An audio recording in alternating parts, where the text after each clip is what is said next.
Alright, ladies and gentlemen, this is Kagekaze back with Barbarian for patch 14. Just kind of clearing up the other levels like I've done for the other classes before.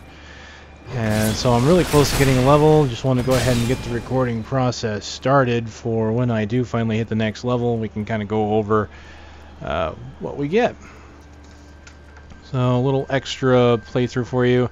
I've changed up my gear a little bit. I am wearing mostly crafted with a couple scattered rares. Perhaps it is best. They are not here to see it. I'm noticing that the colors are coming from rares. The helm, I've replaced it with another crafted helm, as you can see. But I noticed the one with the stripe. That one was a rare. You'll notice my boots, which are kind of a pinkish, are a rare. I just got a pair of pants that I had in my stash that I put on that, as you can see, they're kind of pink as well. So it looks like the base gear, magic gear, is going to be the baseline color for any given piece of equipment. And rare items will probably have random colors assigned to them. That's the way it's looking now. I could be wrong, but so far that's what all my data suggests.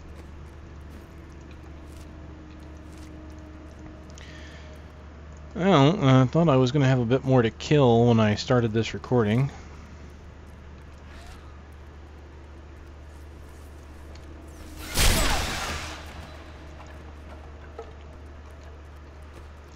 You can see with my sword and gear here, I crafted a few new items, giving me a bunch of vitality and some magic find. And I'm killing very quickly, coming back to this early level cathedral.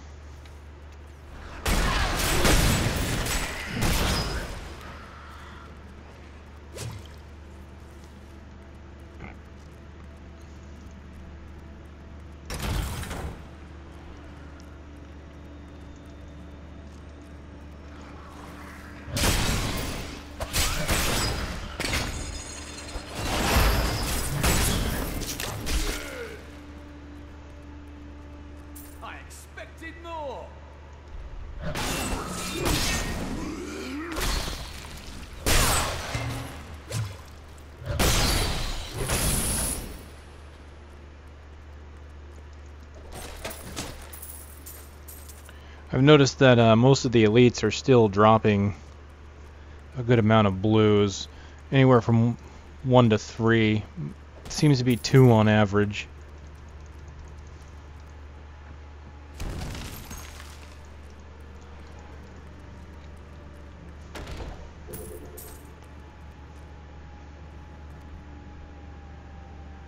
Chests appear to have a higher chance of dropping those blues.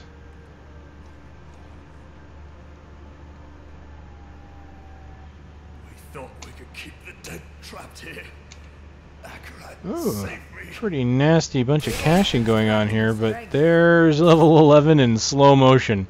Enjoy the very, very slow effect. Okay.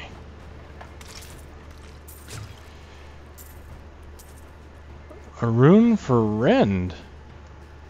And Frenzy. Okay, Frenzy I was expecting. Rend I was not expecting, actually. Let's see what we've got here. Ravage increases the range of Rend to hit all enemies within 17 yards. Ooh, that's a large radius. That's almost as big as Arcane Nova for the wizard on our Arcane Orb. You know, that's a very large chunk. I mean, 20 yards is roughly, you know, about this, you know, not quite the size of this box here, but it's pretty close. That's amazingly large. Let me look it up real quick. Okay, looking at Diablo fans, it looks like the range has been increased from 14 to 17 on Ravage, so the range definitely got a buff. We're going to give that a shot. With that kind of range, I could easily replace Hammer of the Ancients. And Frenzy is pretty much the same as it used to was. Swing for 110% weapon damage. Frenzy attack speed increases by 15% with each swing. Effect can be stacked up to 5 times for a total of 75% attack speed increase. Now it has been buffed, actually. It went up from 100%, just the base 100% weapon damage, to 110. So it's not as powerful as the others. As you can see here, it's not even as powerful as Cleave, which is a little unique there, because Frenzy is more of a single target ability. You would think it would do as much, if not more damage than Cleave, but you have to think about it. You're getting a stacking attack speed increase. You are just constantly going up, and you will be swinging faster, so in the end you'll be doing more damage than Cleave. So I'll go ahead and try Frenzy. I have yet to try Frenzy with a two-handed weapon. I've always dual-wielded when using Frenzy. So, and I may go back to dual-wielding as well when I get a chance, just to see it. And what I want to do real quick here is kind of go over Hammer of the Ancients and Rolling Thunder to kind of compare here. The Shockwave on that is 22, whereas the Ravage on this is 17. So you're really not losing a huge chunk of range on that. So we'll go ahead and go test it out.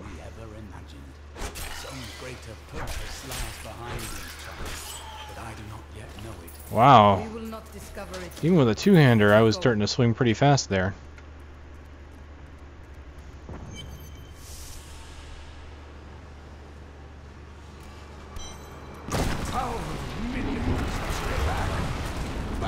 Fear not, I shall save you. You are not.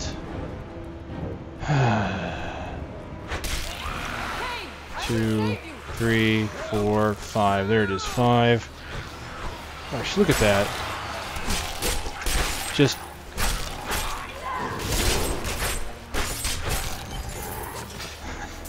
beat down. Let's see if I can see the range on this. You can kind of see it. It's kind of hard to do it a couple times without hitting a monster because it's a Fury Spender. But I think it was right around here that it's hitting, so you don't have to get terribly close anymore. And Rend, of course, is a nice amount of damage, 210% over time.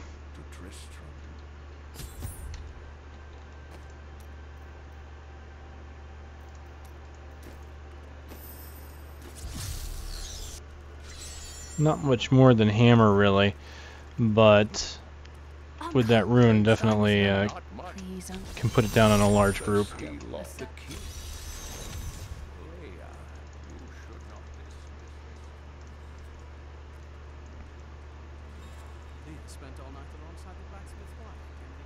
you hear?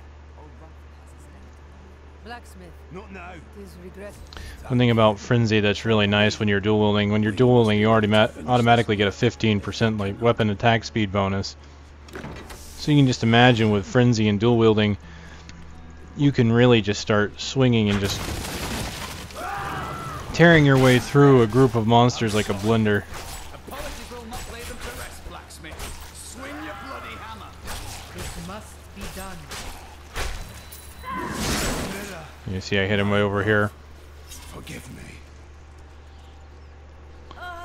We'll kill Mira and see what she gets, and then I will pause the recording until I get the next level. Love is the surest road to a tragic end. That is why I have forsworn. And just one blue, unfortunately. You'll find his tomb in a cemetery in the Weeping Hollow. And if you see my fool apprentice out there, tell him I'll see you at the next level.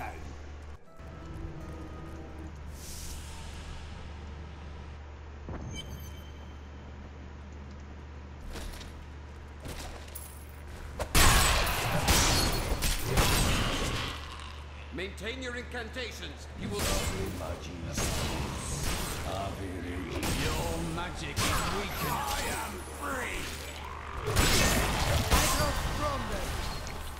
Now, back to my mission. Alright, there we have it. Level 12, Ground Stomp, Deafening Crash, yet another new rune, and Seismic Slam, a new ability that we get to try out. This is one that wasn't in the beta before, and I'm looking forward to this.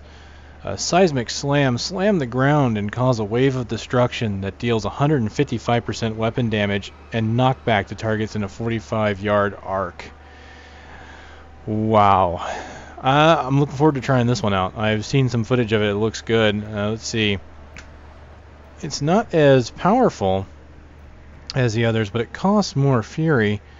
200, 210, 155. But it also has knockback.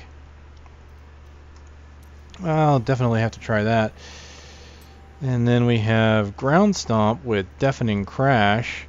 And they definitely changed things around on me because these were not the runes I got before. Let's see here. Generate 15 fury. Okay, that's the default. Alright, enemies in the area now have their movement speed slowed by 60% for 3 seconds after they recover from being stunned. That makes Ground Stomp a pretty nice crowd control ability, really. You think about it. So for every 12 seconds, you can put down this 12-yard stun. You stun everything for 4 seconds. And then once the stun wears off, they're slowed for another 3 seconds. And then on top of that, if you've got, say, a leap on there as well, there's another stun and slow as well. So there's some nice control features there. So what I'll do is I'm going to try out Ground Stomp with Deafening Crash, see if it looks any different, and we're going to try out Seismic Slam since I've never been able to use that ability before. Who are you? You will know.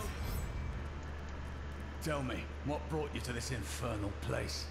I come to vanquish the See if it looks Skeleton any King. different. I think it has a slight different hue there. We'll let them recover. And there they are, slowed. Join the demonic coven that infests this fallen cathedral. Damn that traitor! Down this way. He's free! Do not let him release! I grow stronger. I am Cormac. I apparently am not the only one leveling. Templar Order. If it is Good the job, Skeleton Cormac. King you seek, then you will have to fight your way past John Dar. There is no reason we should hunt alone. I know a Templar can be trusted. Together we fight. Evil cowers at the sight of just one Templar. Gather my fury by destroying some objects here. Just to make sure nothing else. Okay, I won't get my next passive until 13.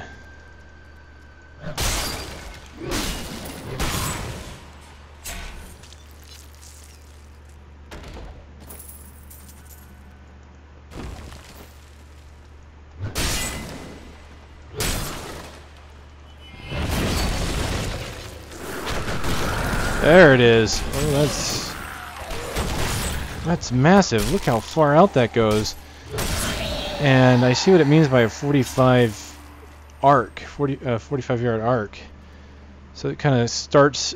It's a conal effect from the looks of it. So it starts kind of small and then gets bigger. So if I hit it here, you see it starts small here and then gets up to like 2 explosions and 3 like right up here. So it's weaker, but that's because it hits a very, honestly, very large area. That's it's only in front of you, but it has a chance to hit quite a few monsters. John Dar, how did you succumb to this coven? The coven is my brotherhood now. The powers we serve will soon rule this world.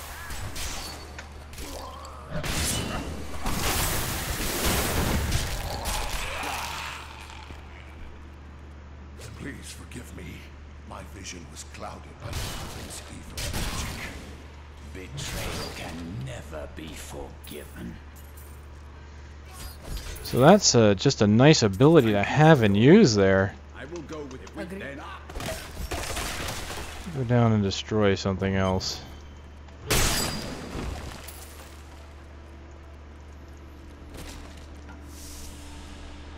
The Ground Stomp rune is also very useful, but of course at this point I'm wearing some decent gear, hitting pretty hard. It's not really as required. The stun component alone is honestly enough to really get me by at this point. I don't really need the slow, but of course it is a nice additional feature to have.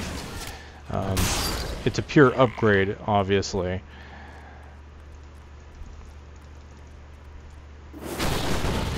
That's just cool looking. I tried to count how many we've killed, but I've lost track. So they've definitely shaken up the Barbarian a bit here. The runes have been adjusted. We're getting different runes. I think more runes even. We've been given certain skills that we couldn't get before. We lost certain skills like Threatening Shout. But getting something like this to play around with at early levels, that's fun. Level 11 and getting Seismic Slam.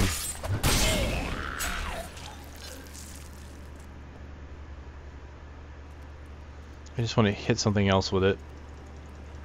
I want to get a big group, and I want to hit that group.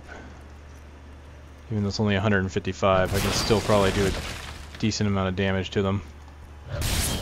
Try and keep my Fury up here.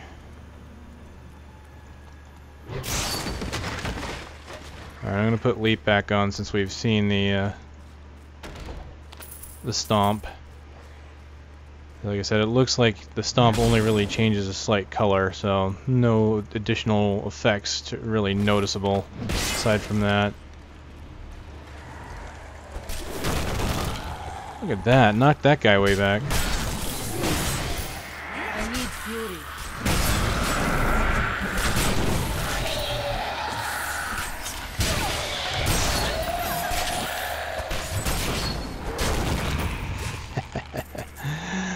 Oh, that just feels powerful.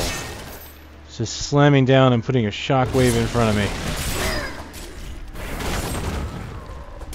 And with an automatic knockback on it, tough monsters in your path or a group of small enemies wants to try and surround you. That was all of them. So it's got great AoE potential and it has some good utility potential in that with the knockback. I like it. I like it quite a lot.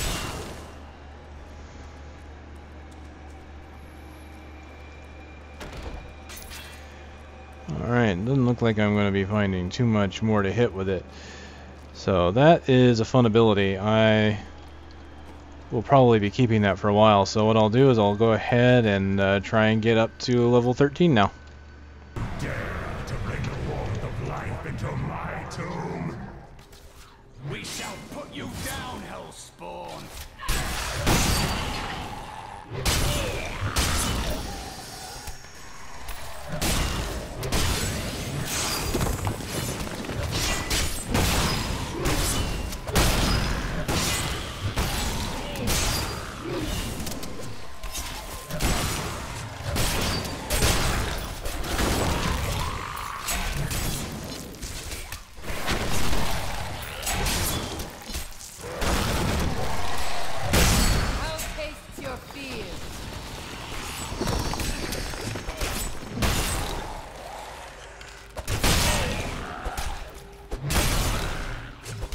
More fury.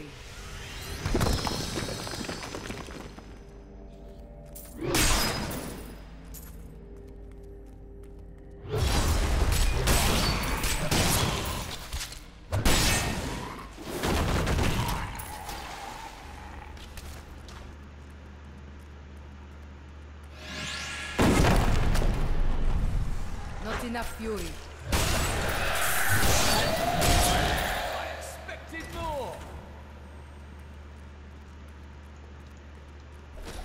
Black magic bars our way, but the will of a Templar is stronger. You were a Templar, John Dar. How could you succumb to this coven? The coven is my brotherhood now. The powers we serve will soon rule this world. Please forgive me. My vision was clouded. Alright, level 13, and we've got our last rune, Onslaught. And Revenge is back. And the final passive as well, Nerves of Steel. Not bad, a rune, an ability, and a passive. If we find Agreed. then on. Alright, so let's go ahead and look at our passive. This is Nerves of Steel. Previously in the beta, Weapons Master would be the last one we got, so they've spread these out a bit more, as I talked about earlier, as this goes up to 60, so we don't get Weapons Master anymore. Nerves of Steel, your armor is increased by 100% of your vitality, which means this has been buffed back up. I believe it was originally 100%, then it was nerfed down to 25%, and apparently they felt the need to bring it back up. And this could have something to do with the innate 30% damage reductions that melee classes like Barbarians and Monks get. So very defensive ability. You might need it with some of the damages I've been seeing, but obviously right now I'm strong enough at level 13 to take on anything without really sweating it. So I'm going to stick with Ruthless. But that's going to be essential for any defensive build that you want. So I've got two abilities here. First is Revenge. Revenge has a 15% chance to become active each time you are hit. It inflicts 220% weapon damage to all nearby enemies, and you get healed for 6% of your maximum life for each enemy hit. That's not a small amount of life by any means. 6%, I mean, you think about it, you think it's not a lot, but when you think that that's per each enemy hit, and you could be easily in a group of, 10 enemies, that's 60% of your health right there if you hit all of them with it. That and it does 220% weapon damage, which I do believe is the most powerful. Yep, even more powerful than Rend, 210. So the most powerful ability I've got. The stipulation here now is that notice Revenge costs no Fury to use, but you have to get hit. Hence the name Revenge. You have to get hit, and then you only have a 15% chance of it proccing. So it can be useful in offensive builds because it does do a decent amount of damage. And if you're out there in the thick of it, you're going to need healed. You're going to need to be healed every now and then, and that's a great way to get healed. Or even in defensive builds, say you went to, you wanted to use a build that used like Nerves of Steel or something like that, and you could have Revenge on there to help you get healed. What we're going to do now is we're going to look at Bash and look at the Onslaught rune, because this is the next one we got. Bash now, our Onslaught adds 2 reverberations that cause 22% weapon damage per strike, but it removes the knockback chance. Now apparently this actually got buffed because it was 15%. It looks like it's now 22. Since it's 2 reverberations, that's about 44% additional damage. So if everything hits, you're looking at almost 200% weapon damage here on Bash alone. 194, I believe, would be the final total, just for a hit. That's exceptional for a Fury generator to do that kind of damage. If each reverberation hits, doing the 22 plus the original 150, that's a generator, again, doing around 200. When you consider, like, my Seismic Slam here is doing 155, Rend and Hammer of the Ancients both do about 200. That's really impressive to me, honestly, that it can do that much damage. I have honestly been really enjoying Seismic Slam. It has been my new favorite toy. I have been finding any and all instances that I can use it and attempts to hit every monster that I can with it. I was hoping to get the Jar of Souls event with it in order to try and get my Massive Blow achievement, which I still haven't gotten. But this, let's go ahead and look at Onslaught here.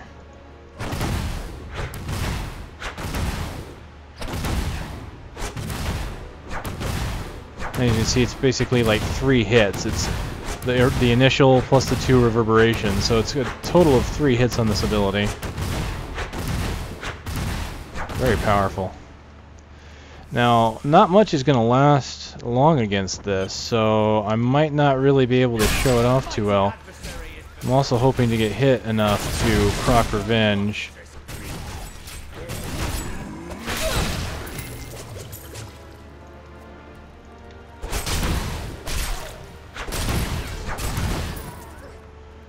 I might have to end up fighting the Skeleton King with this. in order to get a real good feel for it. See if I can't get Revenge. There's Revenge. It just procced. You see it highlighted. There was even a sound effect to let you know. And then, boom. Nice range on it. It doesn't say on here what the range is, but that was a pretty good, I'm guessing that's about 15 to 17 yards. So not small, that's for sure.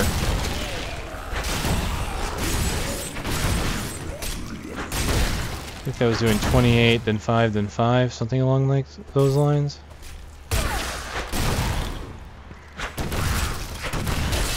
Block, block, block. Block, block, block. Oh, I got Revenge again. Now, Revenge technically doesn't have a cooldown. Its cooldown is however often you get it to proc. So if Revenge comes up, you can feel free to hit it. And if you're lucky, you might get it again right away.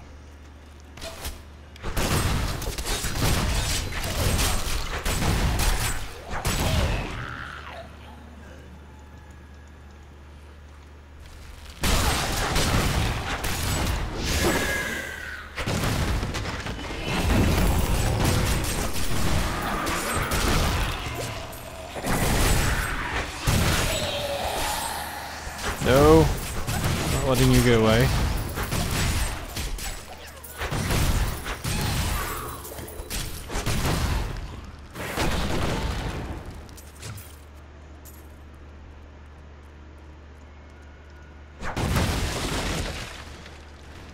These are some nice skills. Onslaught, very powerful. It doesn't, doesn't really look at it first. Think about that, like it's you see 5 and 6. But you got to think it's adding it to the initial damage. Like I'm doing 38, then another 5, then another 6. It's another 11 damage. 40 damage per strike. What the initial hit doesn't kill, the rest pretty much will.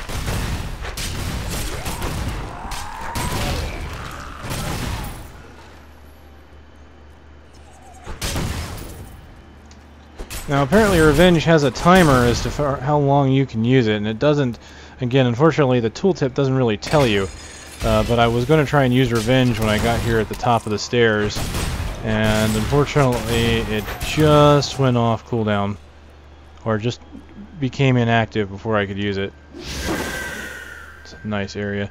Alright, let's do the Resplendent Chest event with these new abilities, and have some fun with it.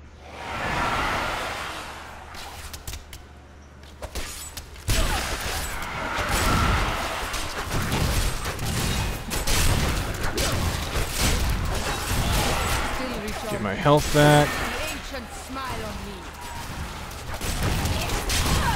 See, I'm taking so many hits that Revenge just keeps popping up. All those archers are really hitting me. Oh, this is a thing of beauty here.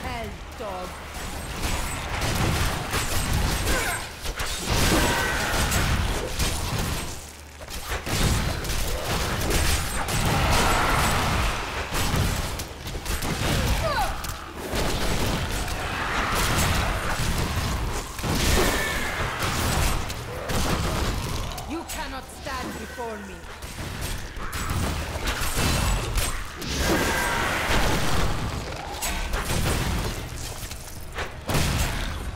"99 monsters.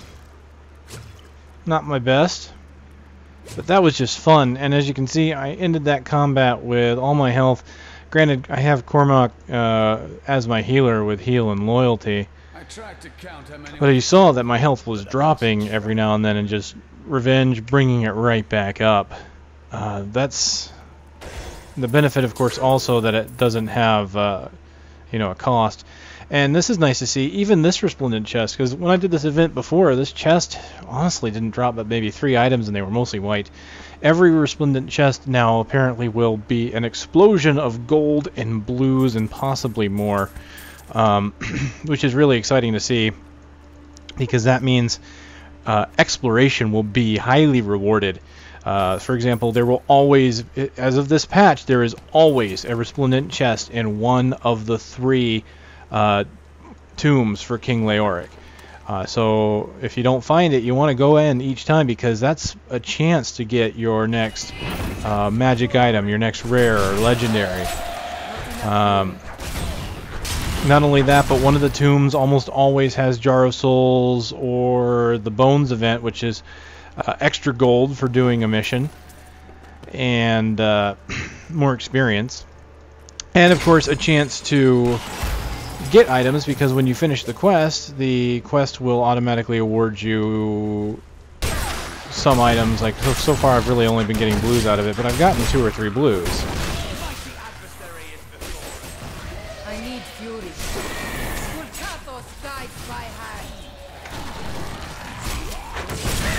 So nice to see the resplendent chests making a comeback as far as the kind of stuff they can drop, because those are essentially the same chests that were at the end of dungeons in Diablo 2. The yellow glowing chests, the ones that would always have some kind of rare item in them, or magic item. So I'm glad, really glad that that functionality has returned in some way. I was kind of concerned when the other versions didn't have items that dropped out of them. So honestly, this is telling me that they're really, again, this is another one of those focus on the polishing stuff, focusing on the stuff that's not important, the grammar mistakes, the levels at which you get certain skills, you know, all the important stuff like the UI elements. You know, this has pretty much been finished. You know, it looks so much better than the last implementation. It's still a little iffy, you know, still a little clunky. But the drag and drop, supposedly you're going to be able to drag and drop things from up here down to your hotbars, your buttons, you know, your hot bar, whichever, in order to make that easier. That seems to be what they really did intend it for, even though you can just kind of pick up and move these around like this. But you should also be able to pull them up from up here. So, level 13 Barbarian, feeling good, honestly, feeling really good. Love the power. Again, Seismic Slam is just an absolute joy for me. It doesn't pack the biggest punch, but when I see a large group of enemies coming up, I can just pop it down, it knocks all of them back, and with the fact that I'm pretty much over-leveled for them right now, I can pretty much just destroy a huge group of monsters with it. So honestly, I love it. I really do. Revenge, I'm glad to see it back in the beta as an earlier skill, because that is a nice utility ability to be able to heal yourself in the midst of combat without necessarily needing a healing potion or having to rely on Cormac, because you might want to use a different follower instead of him, or you might be doing co-op, you know. If you're doing co-op, then you're not going to have a healer all the time. I mean, it depends on if you've got a monk in the party and if he's running with Breath of Heaven or something. And this Onslaught is just nasty. I think this is really something with a big two-handed weapon. Massive damage. I should really dual-wield with it, just to see how many reverberations I get. Here we go. I've got a 10.5 and a 14. They, not ideal, but I'm going to dual wield with them.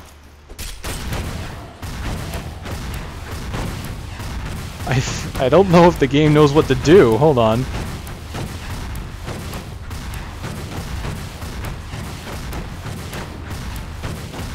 I think the reverberations are overlapping each other, because it certainly doesn't look like as many reverberations as I should be getting. Let's test it. Let's do a little damage test on some kind of monster here. Wow, look at the numbers. Holy crap. Block, block, block, block, block, block, block. 2, 2, 3, 3, 3, 3, 2. Revenge. Now, Revenge is probably one of those abilities that will always proc on your main hand, just because it can either proc often or not, or only once in a while. More than likely, it'll run off the main hand damage. That would be my guess on that one. Being an unpredictable spell. That is, you're not seeing it, so honestly from what I can see here, and I'm recording with fraps at 60 frames per second, so you should see exactly what I see. It's not 30, so you're not going to miss any frames. And you can pretty much see there, it doesn't look like they're all going through, but judging from the numbers that were popping up when I was hitting a monster, they are. That's impressive. I really like that ability. Again, I feel it a little more...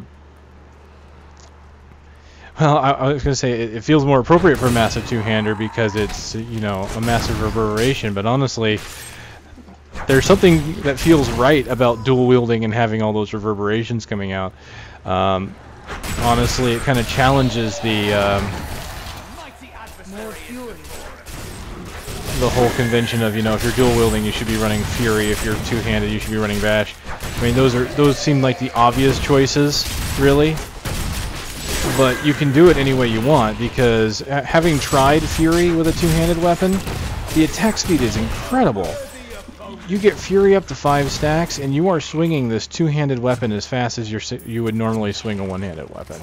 That's a lot of damage. And Reverberation, even though it seems like it would be natural with this two-hander here, seeing how quickly it can put damage out with two one-handers, it's nuts. So honestly, it's looking like you can make any build you want and be completely viable with it. So I say bravo to that. Bravo. I mean, everybody knows that there's going to be someone out there that comes up with the best build to do maximum damage. It always happens. It happened. You know, it happens in World of Warcraft all the time. Everybody does theory crafting to find out which spec does the theoretical 1% more damage or whatever. And then a lot of people gravitate towards that. And you might get that in this game. You know, some people said, oh, everybody's just going to run with the same skills. There's only going to be one best way to do it. So, you know what? Sure, you're going to get that in some cases. But considering the co-op nature of this and the fact that you don't have to run that with being viable, honestly, viability is judged by not necessarily being top DPS, but being survivable. Sometimes having utility.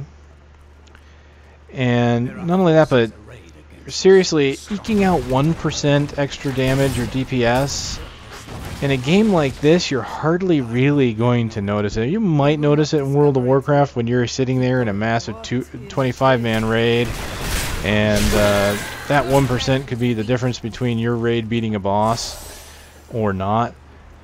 But in this, I just don't see it being that big of a deal. I really think people are going to have fun making the builds that they want to make. And I think that's great. I think they've done a really good job of making it feel like you can be whatever you want to be. Two-handed, one-handed, dual-wielding, whatever. Pick the skills that you want. And honestly, I'm going to say it's really hard to decide between some of these skills. Each one has a use. Each one has a position that it's going to be favored in. You know, for example, you know, the Ancient Spear pulling in an enemy. And with runes, it can even knock enemies back. You know, there's a lot that you can do with these skills and with runes. Bash is great. You know, single target. Cleave is great for groups. There is no one answer to everything. You know, and just because you make a build that's the best at beating a boss like the Skeleton King or Duriel or Mephisto, whatever, you know, just using Diablo 2 guys as a base there. Just because you've got a build for that doesn't mean your build's going to be perfect for fighting pack mobs. And a lot of your magic find and a lot of the items you're going to get are going to come from pack mobs. Now, if they do the tie-in with bosses like they said they will, then, you know, there is still a reason to fight bosses and be effective against them, but, you know, that's why they also let you change your skills. So you're going to be able to pick whatever you want whenever the situation warrants it. And this is really, I'm going to say this, you know, it's going to sound like a first world problem, whatever. It's one of those things where, you know, playing this beta has not made this wait any easier. In fact, it's made it worse. Being able to sit here and play this with you guys and kind of doing this commentary, it makes me realize just how much I want to see this finished product. You know, you guys, you know, if you haven't played the beta and you're just watching these videos and it's all exciting, you know, that's great. Hold on to that, because it's just going to get more exciting. It has for me. I thought after watching all these videos that I was done being excited, that when I got my beta invite, I was going to be like, oh, whatever, I'll go in and I'll kill some things and it'll feel good and I'll stop playing. And it hasn't stopped. It's been fantastic. You know, if anyone from Blizzard is listening, bravo to you. Never have I really experienced this much hype that's gone for this long and feel that it's been justified. And of course, you know, even Blizzard themselves, Bashiok specifically, has said, you know, don't hype it up too much. You know, you don't want to expect that perfect game and not get it. I mean, definitely be excited for it, but you don't want it to be like, I mean, this is the extreme example, and some people are likening the game to Duke Nukem. Well, that's not even fair, because Duke Nukem spent decades in development and multiple engine changes, and just the finished project just wasn't there.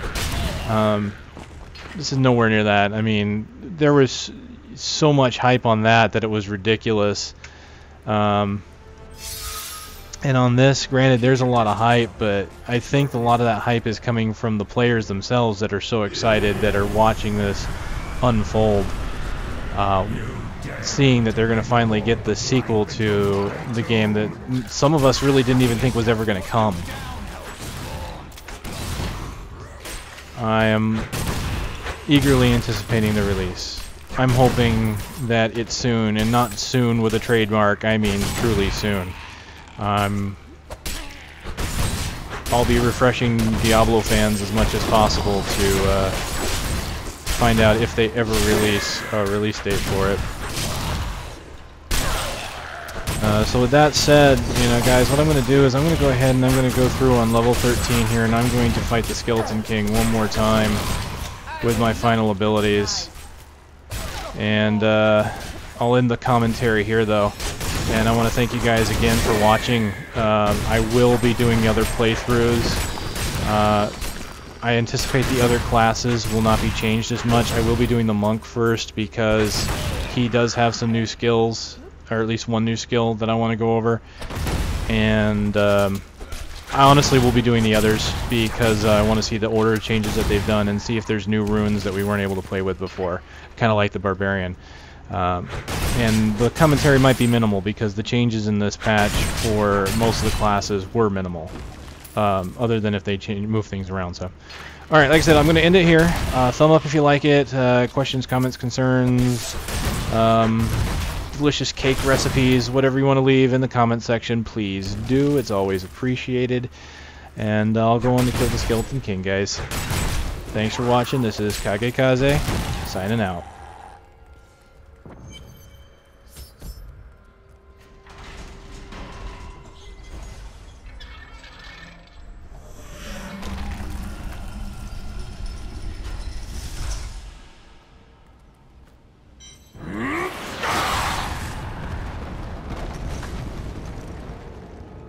Defeated the moment you surrendered to madness.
Alright, I do have just one last thing that I was looking over since I hit 13 and came back to the blacksmith. I'll make this short.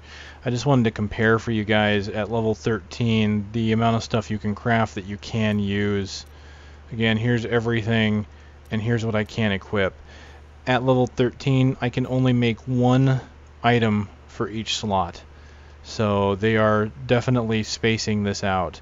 And if you look at the weapons, it's still only 2 weapons. I can't craft... As a barbarian, I could use almost any type of weapon, and these are the only 2 that I can equip that I can use.